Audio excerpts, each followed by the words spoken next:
책 읽고 유튜버라고 조은숙입니다. 뉴질랜드 도착한 지 이제 아직 한 달이 안 됐고 개강 4주차예요. 오늘로써 개강 4주차 시작인데 한 학기에 4분의 1이 지나간 거예요. 그리고 주요 과목들의 시험이 있었고 첫 번째 과제가 있었고, 과제라는 거는 시험을 대신해서 어세스먼트로 평가를 하는 과목들이 있어요. 그래서 이제 그런 과목들 과제를 제출을 했고, 첫 번째 그룹work 하나를 마쳤고, 이번 주에도 또 쏟아지는 과제들이 기다리고 있고, 퀴즈가 있고 뭐 등등등 그래요.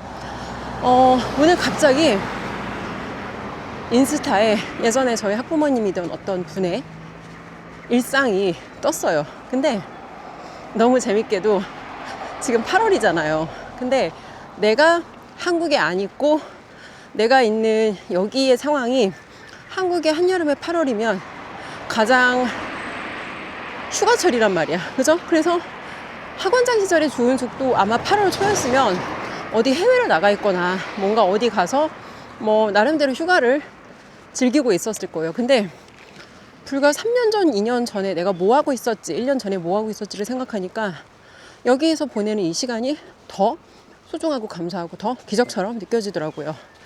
3년 전에 조은숙은 아직 학원장이었어요. 제가 학원을 그만둔 지 아직 만 3년이 안 됐어요. 자, 영상 보시는 분들 한번 생각해 보세요. 본인이 3년 전에 나는 내가 3년 후에 이렇게 살 거야 라고 생각하고 예측하고 계획한 대로 살고 있어요? 아니면 내가 전혀 생각하지도 못한 그런 전혀 다른 삶을 살고 있어요? 물론 사람마다 다를 거예요. 근데 뭘 말하고 싶은 거냐, 우리는 미래에 대해서 내가 알지 못하는 무언가가 내 삶에 들이닥쳤을 때 거기에 대한 두려움이 있기 때문에 항상 미래를 계획하고 예측하고 내가 뭔가 준비를 하려고 한단 말이야. 근데 생각보다 우리 인생대로 되지 않는 일이 훨씬 많고, 내가 뭔가 예측하고 계획하고 준비를 한다고 근데 예측과 계획과 준비대로 인생이 되지 않는 일이 훨씬 많다는 걸 지난 3년의 시간을 돌아보면서 다시 또 깨닫게 된 거예요. 3년 전에 조은숙은 학원장이었고 2년 전에 조은숙은 심지어 콜드콜을 하러, 대부분의 사람들 아마 그런 일 안 하고 싶을 거예요. 부동산 판매 조직에 들어가서 거기서 콜드콜 하면서 하루 종일 전화해서 까이고 전화해서 까이고 전화해서 까이고가 나의 일상 다반사였단 말이야. 하루에 100콜도 넘는 전화를 하면서 하루 종일 까이는 전화를 하루 종일 하다 보면 정말 멘탈이 탈탈탈탈 털린다는 말이 과하지 않다. 물론 8월부터 좀 사정이 달라지긴 했어요. 그리고 8월 말에 거래를 또 한 건 성사시키기도 했고. 근데 뭘 말하고 싶은 거냐, 3년 전, 2년 전, 그리고 1년 전에 조은숙은 심지어 그때 자유혁신이란 정당이 창당해서 최고위원 도전을 했고, 최고위원 선출직 최고위원으로 선출이 되어서 또 최고위원으로 8월부터는 활동을 했어요. 지난 3년의 시간만 보더라도 어떻게 사람의 인생이 이렇게 드라마틱할 수 있지? 그리고 작년에 8월에 조은숙이 자유와 혁신의 최고위원으로 활동하던 시절에는 1년 후에 내가 뭐 하고 있을지 그때 당시에 내 예측과 내 어떤 계획과 내 생각으로 전혀 상상도 할 수 없는 오늘을 살고 있다는 걸 다시 한번 또 확인하게 된 거예요. 그래서 우리가 인생에서 하는 가장 의미 없고 가장 부질없는, 물론 많은 것들이 있어. 근데 하지만 그럼에도 불구하고 가장 부질없고 가장 의미 없는 것 중에 하나가 미래를 내 마음대로 내가 뭔가 계획한 대로 내 인생이 그렇게 되어질 거야를 내가 정해놓고 거기에 대해서 막 그거를 기도하는 거야. 뭐 하나님을 믿는 사람은 하나님한테 기도하고 각자 자기 믿는 게 있을 거잖아. 그죠? 근데 사실은 제일 어처구니 없는 게 하나님 믿는다라고 말을 하면서 현실에서 그 사람들이 무엇을 하나를 보면 자기가 원하는 걸 전하는 걸 정해놓고 하나님께 자기가 원하는 걸 달라고 조르고 때를 쓰면서 그걸 못 받으면 자기가 기도했는데 이루어지지 않았다, 그걸 못 받으면 하나님께 구했는데 주지 않으셨다. 근데 한번 생각을 해보자고요. 그게 내가 원한 게 정말 하나님께서 나한테 네가 이렇게 살았으면 좋겠다라고 하나님이 나한테 주신 어떤 사명과 미션인지, 아니면 내가 이기적으로 내 작은 생각으로 어떤 내 인간적인 생각으로 내가 욕심을 부린 건지 한번 생각을 해보자고요.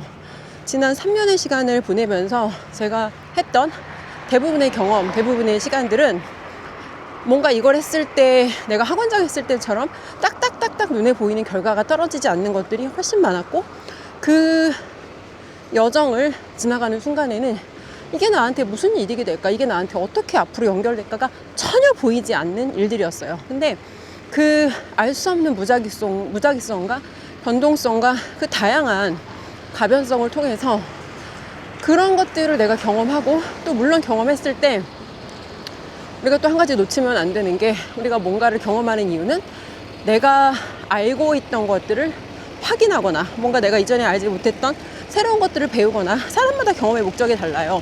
어떤 사람은 머리에 지식으로 꽉 차 있는데 아무것도 경험이 없는 이론가야. 그러면 자기가 가지고 있는 그 이론이 경험해보지 않았기 때문에 자기의 종교가 되고 자기한테 어떤 절대적인 그 믿음이 되는데, 현실이 어떻게 기능하는지를 경험을 해본 사람만이 알 수가 있다는 거예요. 그래서 결과적으로 내가 뭔가를 직접 경험해보지 않고 무엇이 옳구나, 무엇이 되는 것이구나를 경험하지 않고 알 수가 없다는 거예요. 경험하는 목적은 사람마다 다른데, 내가 경험을 통해 배우기 위해서거나, 아니면 내가 경험을 통해서 이전에 알고 있던 것들을 확인하기 위해서거나, 경험을 통해서 무엇이 아닌 것인지 덜 틀리는 선택, 더 좋은 의사결정을 위해서 틀린 것들을 제거해 나가기 위해서 우리가 그 경험이 필요한 거다. 그렇습니다. 그래서 미래에 대해서 내가 예측하고 계획하려는 그런 태도로는 우리 앞에 놓여진 미래의 상황 속에서 그 불완전한 정보와 우리의 불완전한 지식과 나의 잘못된 믿음과 나의 엉뚱한 어떤 그런 우선순위와 이런 것들 안에서 좋은 의사결정을 하기가 어렵다. 왜? 안 틀릴 수 없는데 우리는 안 틀리려고 그러고, 안 틀리는 것보다 중요한 게 덜 틀리는 건데, 아예 안 틀리려고 하다 보면 어떤 선택을 하게 돼요? 아무것도 선택하지 않는 것도 선택인데, 틀리는 걸 싫어하는 사람들이 가장 많이 하는 선택이 아무것도 선택하지 않는 거야. 그럼 어떤 일이 일어나요? 아무것도 선택하지 않았기 때문에 안 틀렸을 수 있어. 근데 무엇보다 더 중요하고 무엇보다 더 우선순위가 돼야 되는 게, 경험을 통해서 내가 배우고 아닌 것들을 제거할 수 있어야 된단 말이야. 근데 안 틀리려는 사람들은 안 틀리려는 그 사람들의 그 고집이 아무것도 경험하지 못하게 하고, 결과적으로 아무것도 진짜 배우고 깨닫지 못하게 한다. 두 가지예요. 경험이 풍부한데 자기 경험 속에 빠져사는 사람들, 내 경험이 모두 옳다라고 믿고 자기 경험을 종교처럼 붙들고 사는 사람들, 그 경험이 맞을 수도 있는데 그 경험이 운이었을 수도 있어. 예를 들어 내가 뭘 했는데 돈을 벌었어. 근데 그 경험이 내가 뭔가를 잘해서 벌었을 수도 있지만, 내가 그때 정말 여러 가지 운대가 맞아 떨어져서 돈을 번 걸 수도 있다. 근데 결과적인 지표만 놓고 우리가 또 판단할 수 없다는 거예요. 돈을 벌었지만 돈을 벌었던 것이 무엇을 의미하는지 다시 또 박스 밖으로 빠져나와서 재해석할 수 있어야 되고, 돈을 벌었지만 그 돈을 벌었는데 과연 내가 이전에 이렇게 돈을 벌었던 전략으로 다음 단계까지 과연 내가 갈 수 있는 전략인가, 앞으로도 이게 계속 유효한 전략인가, 그리고 지금 내가 가고 있는 방향성이 과연 올바른 방향인가. 봐봐요. 열심히 살지 않는 사람은 없어요. 근데 열심히 사는 게 나의 유일한 전략이면 밑바닥에서 중산층까지 올라올 수 있지만, 그 다음 단계로 내가 올라가려고 했을 때 절대 그 열심히 전략으로는 못 간다는 거 하나. 그리고 열심히 전략으로 못 간다는 걸 알기 때문에 대부분의 사람들이 중산층에 머물러 사는데 또 다른 문제가 발생해요. 어떤 거? 인간은 본능적으로 뭔가 배우고 성장하고 도전하고 실험하고 계속 뭔가 내가 살아있다는 걸 확인해야 되는데, 성장이 멈춰버리는 순간 삶이 정체된다. 딱 두 가지예요. 인생은 나아지거나 나빠지거나. 한번 생각해 보세요. 지금 나의 삶이 뭔가 이해할 수 없는 불평과 뭔가 알 수 없는 문제들, 근데 이 문제가 나쁜 문제가 아니라 이 문제들을 내가 해결하면서 뭔가 그 안에서 내가 새로운 경험을 하고 배우고 뭔가 나를 성장시키는 좋은 문제들을 내가 가지고 살아가고 있는지, 아니면 내 인생에 별로 문제는 없어. 별로 문제는 없는데 삶이 뭔가 공허하고, 삶이 뭔가 지루하고, 삶이 뭔가 정체되어 있는 느낌이 들고, 언제까지 내 삶은 이렇게 살아야 될까? 남들이 좋다는 걸 이것저것 흉내를 보지만 그 안에서 기쁨도 없고, 뭔가 충만한 기쁨도 없고, 진짜 깊은 행복을 느낄 수 없는 내가 삶을 살아했다면 그게 과연 정말 살아있는 삶인지 한번 스스로에게 질문을 해봤으면 좋겠어요. 그래서 오늘도 결론은 1년 후, 2년 후, 3년 후 우리는 그 미래를 알 수 없어요. 알 수 없는 미래를 예측하고 계획하고 준비하려고 애쓰는 대신에, 어떻게 하면 내 앞에 놓여진 무작위성과 변동성 안에서 내가 그런 것들로 오히려 이득을 얻을 수 있는 사람이 될 수 있을지, 안티프레질한 사람이 될 수 있는 그 전략을 얻으려면 내가 무엇을 해야 되는지 여기에 대해서 생각해보는 걸로 아마 답을 얻지 못할 거예요. 생각하는 걸로 답을 얻지 못할 거고, 결과적으로 내가 무언가를 내 삶 속에서 경험하고 실험하고, 뭔가를 내가 이걸 했을 때 뭔가 이득이 안 보이는 그 무언가를 했을 때만, 그 후에만 깨닫게 되는 것들이 있단 말이야. 근데 대부분 사람들이 뭔가 인생의 변화는 원하는데 매일 하는 게 뭔가 보면 방구석에 앉아서 계속 남의 유튜브만 봐. 오늘은 이 여자 유튜브를 봤다가, 오늘은 저 남자 유튜브를 봤다가, 다시 돌아와서 이 여자 유튜브를 봤다가, 남의 인생을 구경하고 끼웃거리는 것만으로는 아무것도 본인한테, 본인의 삶에 이득되는 것도 없고 변화되는 것도 없고, 항상 말하지만 유튜브는 소비자로 내가 소비하는 행위를 했을 때 여기서 유튜브가 우리한테 주는 진짜 그 유튜브로 얻을 수 있는 그 본질의 정말 중요한 가치를 얻을 수 없다는 거. 왜? 우리는 나눌 때 가장 많이 배우고, 타인에게 내가 내 소중하고 가치 있는 것을 주기 위해서 내 소중한 것을 희생하면서 내가 그들과 기꺼이 나누려고 할 때, 또 내가 경험했던 것을 남들과 나누는 과정에서 다시 한번 내 경험을 재해석하게 되고, 또 그 경험을 재해석하면서 다음 단계를 위한 내가 어떻게 다르게 행동해 볼 수 있을까, 자기의 어떤 과거에 대해서 스스로 피드백을 하면서 또 미래의 방향에 대해서 다시 한번 생각해보는, 자기 자신과 대화할 수 있는 가장 소중한 시간이 유튜브를 찍고 유튜브로 나누는 시간이기 때문에, 유튜브를 하는 사람 봐봐요. 저희 멘토님이 333 법칙이라고 하는데, 첫 번째 멘토가 있어야 돼. 30%의 시간을 멘토랑 보내는 거야. 그 다음에 두 번째, 나도 제자가 있어야 돼.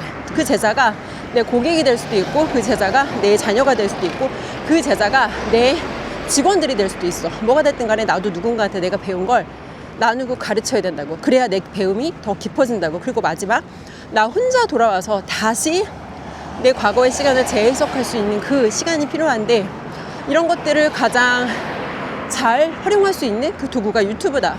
그렇습니다. 그래서 오늘 지난 3년의 시간을 좀 돌아보니까 굉장히 다시 또 감사한 생각이 들었고, 만약에 내가 지금 학원장 주은숙으로 어디 가서 무슨 호캉스를 하고 있고, 아니면 어디 해외 나가서 그 짧은 일주일이라는 휴가 기간에 굉장히 기뻐하면서 그래도 다른 원장들은 2, 3일밖에 못 쉬는데 나는 풀로 9일 쉬니까 이만하면 괜찮은 인생이지라고 자기 위안을 하면서 작은 상자 안에 갇혀 살지 않아서 정말 다행이라 생각하면서, 오늘도 정말 저희 멘토님한테 다시 한번 감사하다는 생각하면서 집에서 출발을 해서 지금 학교를 가고 있어요.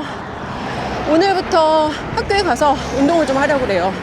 여기 와서 이제 여러 가지 여건상 탄수화물 섭취가 많아지다 보니까 뭔가 그 몸에 무거워지면서 플러스 에너지가 뭔가 떨어지면서, 그래서 뭔가를 내가 여기서 또 바꾸지 않고는 이 상태에 내가 또 갇히겠다는 생각이 들어서 이 문제를 해결하기 위해서 오늘부터 짐에 가서 운동을 하려고 하는데, 오늘 이제 그 운동에 관련된 도구들과 용품을 넣었더니 가방이 되게 무겁네요. 어쨌건 학교까지 무사히 잘 도착해서 학교가 이제 저 앞에 있어요. 자, 그렇습니다. 그래서 오늘도 제가 나누고 싶은 메시지는 똑같아요. To change, you gotta change. 그리고 만약에 주은숙을 정말 진짜 응원하고 싶어요. 저 여자가 뭔가 매일 저렇게 샤부작 뭔가 하고 도전하고 자기가 경험하고 다시 또 와서 나눠주고 하는데, 나는 정말 저 여자를 응원하고 싶어. 자, 말이 제일 의미가 없어요. 내가 누군가를 응원한다는 건 나도 그 사람에게 서포트하면서 내 소중한 것을 그 사람과 나누면서 진짜 내가 그 사람을 서포트할 수 있을 때, 이게 우리가 진짜 누군가를 응원하는 행위다. 그래서 정말 주은숙을 진짜로 응원하고 싶은 분들은 멤버십으로 함께 해주세요. 제가 뉴질랜드에서 경험하는 정말 디테일한 얘기, 그리고 대중을 대상으로 나눌 수 없는 정말 이 안에서 어떤 개인적인 이야기들은 멤버십으로만 공유하기 때문에, 왜? 가치 있는 것을 개돼지에게 주지 말라고 성경에서 이야기를 했어요. 제가 여기서 얻어진 정말 내가 엄청난 대가지불을 하고 얻었던 그 소중한 자원들을 나눴는데, 대가지불 하지 않고 스포에 책임 없는 사람들은 이걸 자의적으로 해석해서 오히려 이 사람을 내가 도와주려고 했는데 의도하지 않은 문제와 부작용이 발생할 수 있겠더라. 그래서 정말 제가 이 안에서 중요한 내용들은 유튜브 멤버십 대상으로만 공유를 하기 때문에, 정말 주은숙 응원한다면 한 달에 커피 한 잔 값 주은숙한테 쏘세요.